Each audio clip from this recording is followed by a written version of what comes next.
sit over here. Hi. That music ran out really quickly. Usually the music carries the guest over to the chair. What are you guys on strike or something? No, unless they're bringing gifts. I'm supposed to put another quarter in there. How are you? Pretty good. I brought you some pie. Ah, that's great. Terrific. Some dingleberry Yeah, pie. there you go. I like it a lot. We're building on a theme. It's gonna be a lot Let's of hope Ben dingleberry Folds pie has this- some. Yeah, that would be great. Well, happy Thanksgiving. And you. Can I ask you if you put something in your hair or have you been electrocuted? What's happening? I mean, I like it. I'm a big fan of product in hair, but that's. Well, there's a lot of product in there. Yeah. It's called fudge. Is that what it's Check really? it. Do whatever you want. Oh, wow. Oh, man, you can look. do- It's like Teflon. It's weird. Yeah, I do. Well, in this play, It's not actual fudge. The product is called it's fudge. called fudge. Because it looks like your interview is being shot upside down right now. Yeah, it's this stuff that I have to wear in the play because I have to mold my hair in a few different shapes. Right. And I've kind of gotten addicted to it. And so do you leave it in for long periods of time, or do you wash it out every night? I wash it out and then I put it back in. I went away actually. I was in Mystic, Connecticut this weekend, and I was late for the show, so my girlfriend had to pack my luggage. And when we got there, she had forgotten, and I just remember I was from the other room calling, "Honey, did you pack my fudge?" And I totally didn't realize where I was going with that. That's my favorite. That's my favorite episode of Three's Company. Yeah. And Don Knotts is listening.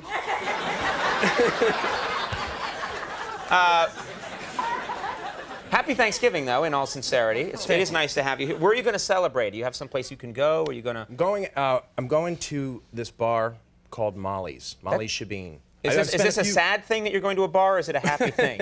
It sounds kind of sad now that I think about it, but Yeah. I've gone there a couple times for Thanksgiving. It's this great bar, and they do a really nice Thanksgiving spread. And it's here in the city? Yeah, it's on 22nd Street and 3rd Avenue. Okay. And the last Thanksgiving I spent there was a few years ago with some friends. We all came into the city and met at Molly's, and some friend was actually they had flown in from California, and he'd met this couple on the plane, this Australian couple, and so he was joining us they were joining us for our Thanksgiving dinner, and he was a really charismatic, interesting guy that was here kind of with business opportunities, and he was He's like an entrepreneur. He's like a... yeah, kind of, but all environmentally sound business opportunities. Like what's an example of the things he was pitching you Well, guys? one of the things he pitched us was an engine that runs on air.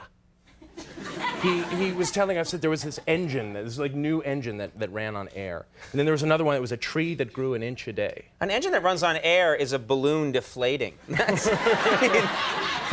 But Well, just go back to basics. The answers are right there. And what was the second one? a tree that grew an inch a day. He suckered us in. He was a con man. Right.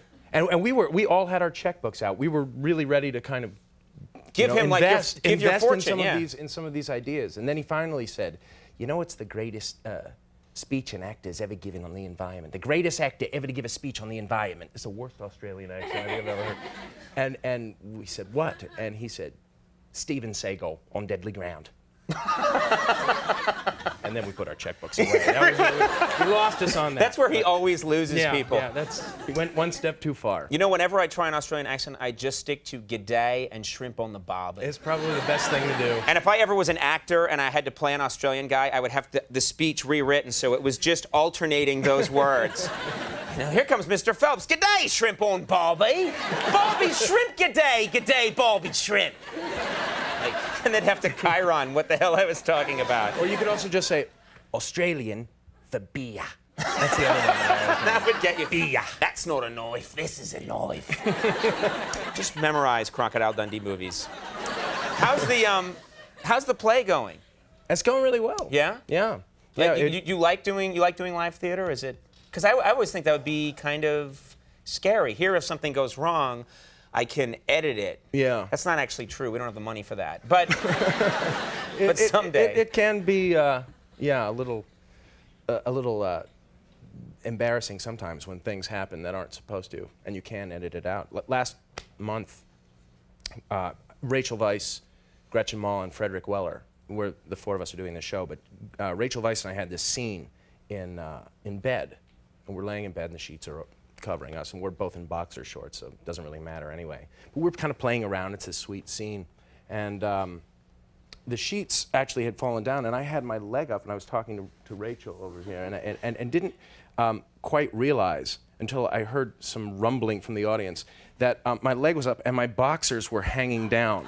And it's, you know, everyone has the fly down on stage story, but I was actually just kind of hanging brain. I was really just all out there.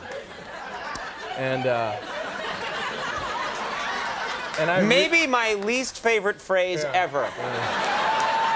You know, Or most favorite. It's hard to know. It's so least favorite, it's coming back around to most favorite. I've been on the show, what now, 4 minutes. I think we've had Pack and Fudge, Hangin' Brain, and Dingleberry. And that's might be a new record for... Sadly, that isn't even close to the record on this show.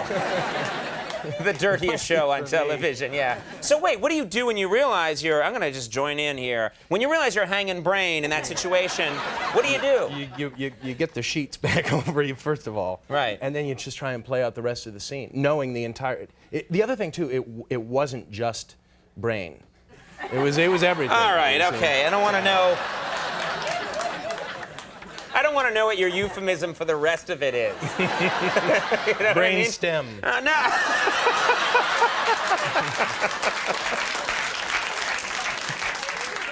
I just love the people watching who don't know what you're talking about. There are only 2 of them. The Shape of Things, which, hey, a lot of us are going to go see this now. I think the police are raiding it tomorrow. All right, you into the paddy wagon. It's playing at the Promenade Theater in New York City. Paul, thank you for being here. Thank you very much. Especially on this day. Paul Rudd, everyone. We'll take a break. When we come back, Ben Folds. Stick around.